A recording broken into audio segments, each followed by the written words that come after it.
Biyyattii London bara 1886 yeroo sana kubbaan miilaa tapha qananii warra sooressotaa qofa ture. Garuu ganda hojjettootaa keessatti madda ibiddaa haaraa tokkotu qabate.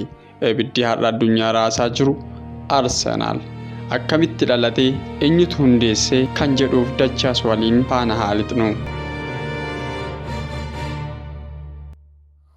Magaalaa London Holwich keessatti warshaa meeshaa waraanaa guddicha Royal Arsenal jedhamutu ture. Hojjettoonni warshaa sanaa jireenya hadhaawaa hojii humnaa keessa turan. Namoonni afur David Daskin, Jack Campbell, Fred Bracely fi Morris Bates yaada haaraa fidan.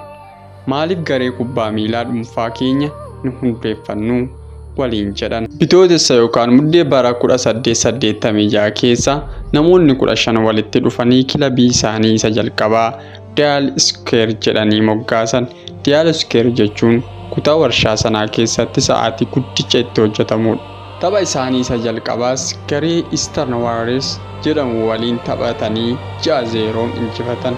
Gammachuun sun madda hundaa ta'e. Garuu rakkoo tokko ture. Uffata tapha jeersii hin qaban turan. Fred Bracely fi Morris Bates kanaan dura garee Nottingham Forest keessa waan turaniif gara kilabii isaanii duriitti bilbilanii gargaarsa gaafatan. Nottingham Forestis uffata diimaa Dark Red isaanii erge. Kunoo mallattoo Gunners diimaa ta'uun isaa achirraa jalqabe. Maqaan Dial Square jedhu baay'ee hin turre. Guyyoota muraasa booda gara Royal Arsenalitti jijjiirame. Waggoota muraasa booda immoo gara Woolwich Arsenalitti geeddarame.